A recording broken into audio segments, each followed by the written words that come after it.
Olá! Seja bem-vindo ao canal Ouvindo as Páginas, um canal feito com todo amor e carinho para quem gosta de livros e de boas histórias. Fique à vontade, aproveite mais um capítulo do nosso livro. Por favor, curta, compartilhe e se inscreva no canal.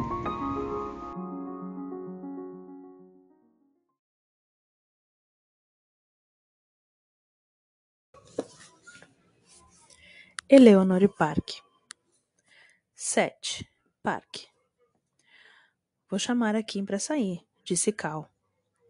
Não chame a Kim para sair, falou Park. Por que não?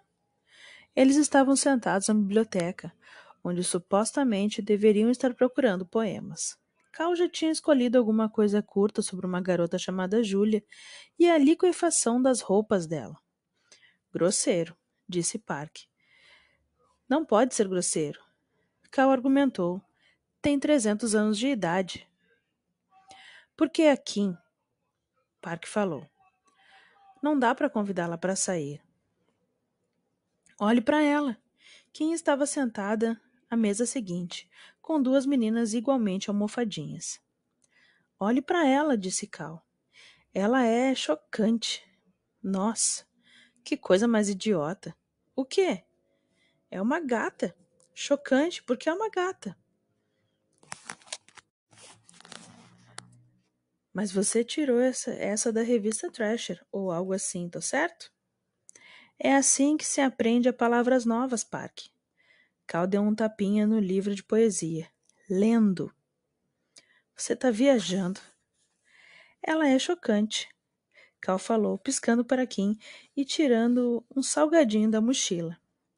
Park olhou para a menina de novo. Tinha cabelo loiro, cheio de cachos e uma franja curvada bem firme. E era a única aluna que usava relógio da SWAT. Era uma daquelas pessoas que estão sempre perfeitas. Ela jamais faria contato visual com Cal. Teria medo de que ele deixasse uma mancha. Este é o meu ano, disse Cal. Vou arranjar uma namorada. Mas provavelmente não vai ser a Kim. Por que não? Acha que tenho que pegar mais leve? Park olhou para o amigo. Cal não era um cara feio. Tinha um quê de Barney Rubble. Só que era mais alto. E já estava com um pedaço de salgadinho enfiado no meio dos dentes da frente. Escolha outra pessoa, Park falou. Não quero saber, disse Cal. Vou começar pela melhor. E vou arranjar uma para você também. Obrigado, mas não obrigado. Vamos sair em casais. Não. No Impala. Nem sonhe com isso. O pai de Park resolvera agir feito um fascista no que se referia à carteira de motorista do filho. Anunciara na noite anterior que Park teria de aprender a dirigir o carro de marcha manual primeiro. O garoto abriu outro livro de poesia. Só falava de guerra. Fechou. Agora tem uma menina que deve estar afim de você, disse Cal. Acho que tem alguém querendo misturar as etnias. Não dá para definir a etnia dela, Park falou. Olhando para cima. O amigo indicava com a cabeça o canto oposto da biblioteca. A aluna nova estava sentada lá, olhando bem para eles. Ela é meio grande, disse Cal. Mas o Impala é um automóvel espaçoso. Ela não está olhando para mim. Só está olhando. Ela faz isso. Observe. Park acenou para a menina, que pareceu não notar. Fizera contato visual com ela somente uma vez desde aquele primeiro dia no ônibus. Fora na semana anterior, na aula de história. E ela quase escavou os olhos dele para fora com os dela. Se ela não queria que as pessoas a olhassem, foi o que Park pensou na hora. Não devia usar iscas de pesca enfiada no cabelo. A caixa de bijuterias da garota devia parecer mais uma gaveta de quinquilharias. Não que tudo o que ela usava fosse idiota. Ela usava tênis Vans, que ele gostava, com estampa de morango. Tinha também um blazer de couro de tubarão que até ele mesmo usaria, caso não imaginasse que todo mundo tiraria sarro se o fizesse. Será que a menina pensava que ninguém tirava sarro dela? Park se preparava psicologicamente toda manhã, antes de ela entrar no ônibus. Mas não dava para se preparar tanto para uma visão daquelas. Conhece ela? Cal perguntou. Não, Park tratou de responder. Encontro-la no ônibus. Ela é estranha. Misturar etnias é chocante, disse Cal. Quando se pertence a uma, para quem se importa com uma, o que não acho nada importante. Seu povo pertence a uma etnia, Cal falou, apontando para o amigo. Pelo menos é o que dizem em Apocalipse Now. Você devia mesmo chamar a Kim para sair. Seria uma ótima ideia. Eleanor. Eleanor não pretendia brigar por um livro de E. Cummings, como se fosse a última boneca Repolhinho do mundo. Escolheu uma mesa na seção de literatura afro-americana e resolveu trabalhar com aquele poema do passarinho enjaulado que vira no programa da Oprah. Este era mais um detalhe ferrado daquela escola. Detalhe complicado, ela se corrigiu.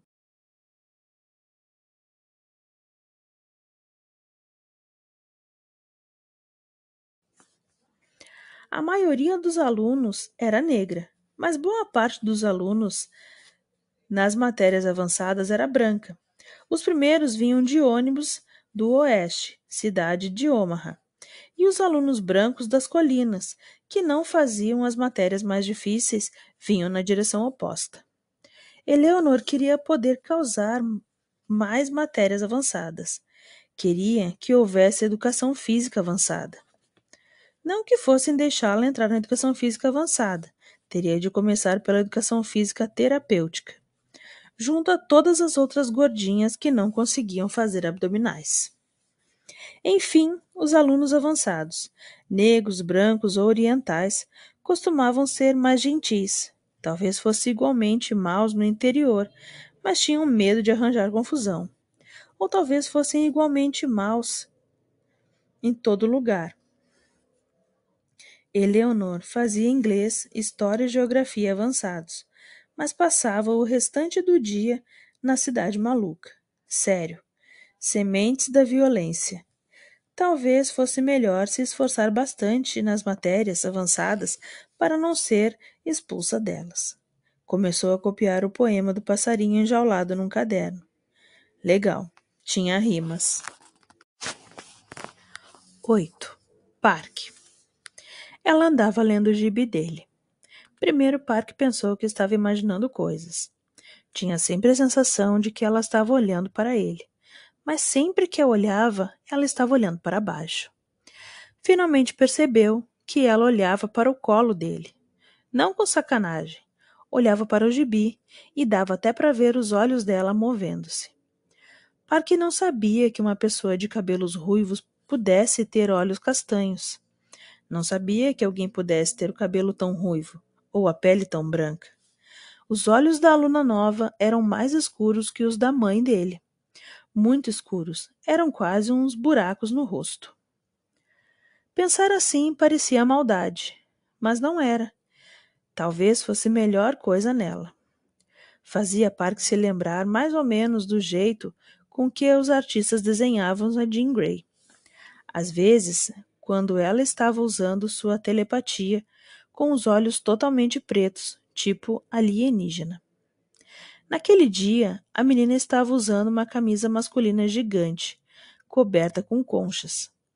A gola devia ser grande mesmo, grande feito um disco, porque fora cortada, e agora estava soltando fiapos. Tinha uma gravata amarrada no rabo de cavalo. Um laço enorme de poliéster estava ridícula, e ficava olhando para o gibi dele. Park achou que devia dizer-lhe alguma coisa. Sempre sentia que devia dizer-lhe alguma coisa, mesmo que fosse apenas um oi ou com licença. mas passara tempo demais sem dizer nada, desde a primeira vez em que fora grosso com ela, e depois tudo ficou irrevogavelmente esquisito. Durante 1 hora, todo dia, 30 minutos na ida para a escola, 30 minutos na volta. Parque não disse nada, somente abriu mais o gibi e foi virando as páginas mais lentamente. Eleanor. Quando chegou em casa, Eleanor achou que a mãe estava cansada. Mais do que de costume, com uma caixinha seca e empoada nas bordas. Assim que os irmãos menores de Eleanor entraram correndo, ao chegar da escola, a mãe perdeu a cabeça devido a uma bobagem. Ben e Mosey brigando por um brinquedo e empurrou todos pela porta dos fundos, inclusive Eleanor. A garota sentiu-se tão estarrecida por estar do lado de fora que ficou parada na varanda por um segundo,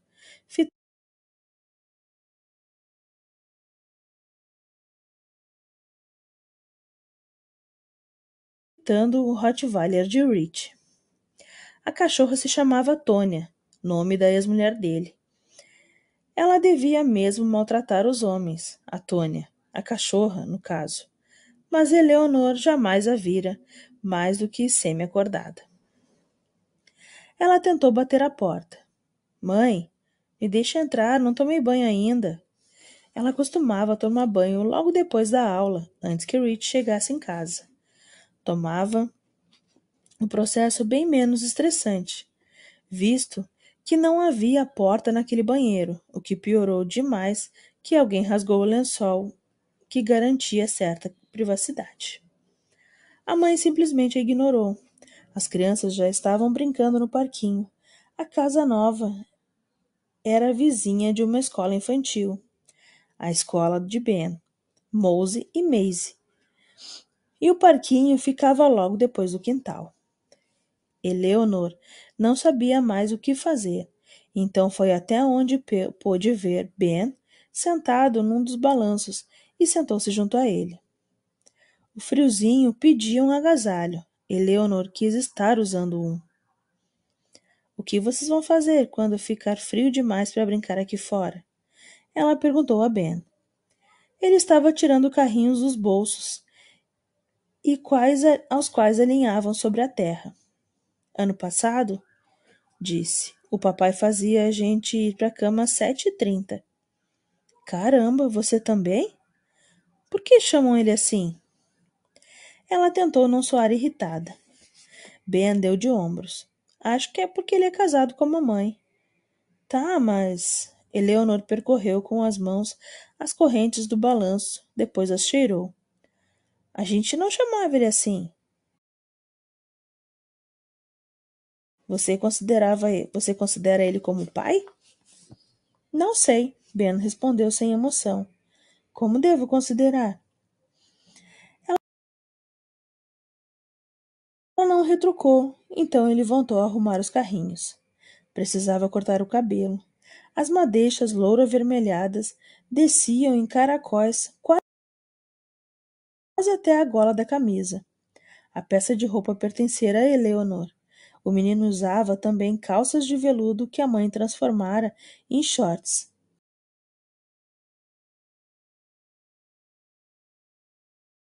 Estava ficando velho demais para aquilo.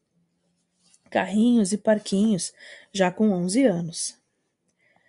Os meninos da idade dele jogavam basquete e, à noite, ou ficavam em turmas conversando à beira do parquinho. Eleanor torcia para que Ben demorasse a crescer. Não havia espaço naquela casa para ser adolescente. Ele gosta quando a gente chama ele de pai, Ben falou, ainda alinhando os carrinhos. Eleanor olhou para o parquinho. Mose brincava junto com um bando de crianças, com uma bola de futebol. Maisie devia ter levado o bebê para algum lugar com as amiguinhas. Antes era Eleanor quem costumava ficar com o bebê o tempo todo. Não se importaria de tomar conta dele, afinal seria algo a fazer. Mas Maisie não queria a ajuda da irmã. Como era? Perguntou Ben. Como era o quê? Morar com aquelas pessoas? O sol estava uns 5 centímetros acima do horizonte e Eleanor olhava direto para ele. Disse. Terrível, solitário, melhor do que aqui. Havia outras crianças? Sim, bem pequenas. Eram 3. E havia um quarto só para você? Mais ou menos. Tecnicamente, ela não tinha de dividir a sala de estar da casa dos Hickmans com ninguém. Eles eram legais? O menino perguntou. Sim, sim, eram legais, mas não como vocês. Os Hickmans foram legais no início, mas depois se cansaram. Eleanor devia ter ficado com eles somente por alguns dias, talvez uma semana, somente até que Rich se acalmasse.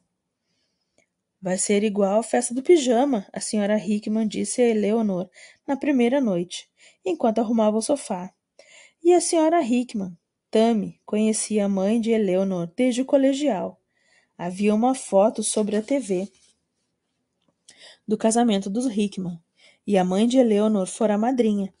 Vestia um longo vestido verde escuro e uma flor branca no cabelo. No início, a mãe de Eleanor ligava todos os dias depois da escola. Depois de 2 meses, ela parou de ligar. Rich deixou de pagar a conta de telefone e este fora desconectado. Mas Eleanor demorou a ficar sabendo disso. Devíamos ligar para o estado, dizia sempre o Sr. Hickman. Pensavam que Eleanor não pudesse ouvi-los, mas o quarto deles ficava bem acima da sala. Isso não pode continuar, Tammy. Andy, ela não tem culpa. Não estou dizendo que é culpa dela, só estou dizendo que não temos nada a ver com a história. Ela não incomoda. Ela não é nossa filha. Eleanor tentou não incomodar. Treinava a ficar nos cômodos sem deixar pistas de que passara por eles. Jamais ligava a TV, nem pedia para usar o telefone. Jamais pedia para repetir um jantar. Jamais pedia nada a Tammy e ao Sr. Hickman. E eles não tinham filhos adolescentes. Então nunca lhes ocorria que ela pudesse precisar de alguma coisa. Para a felicidade de Eleanor, eles não sabiam que um dia ela fazia aniversário. Pensamos que você não voltaria mais, Ben disse, empurrando um carrinho sobre a terra. Parecia que evitava o choro. Oh, homens de pouca fé, afirmou Eleanor, pondo o balanço em movimento. Procurou Maisie mais uma vez e dividiu-se sentada perto de onde os meninos mais velhos jogavam basquete.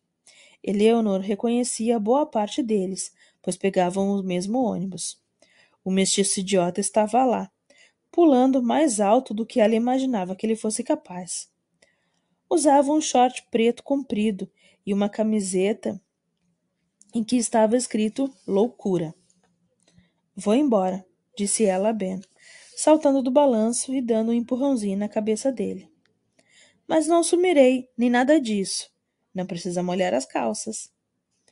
Ela voltou para casa e passou voando pela cozinha antes que a mãe pudesse dizer qualquer coisa. Rich estava na sala de estar. Eleanor passou por entre ele e a TV sem desviar os olhos. Queria estar usando um agasalho.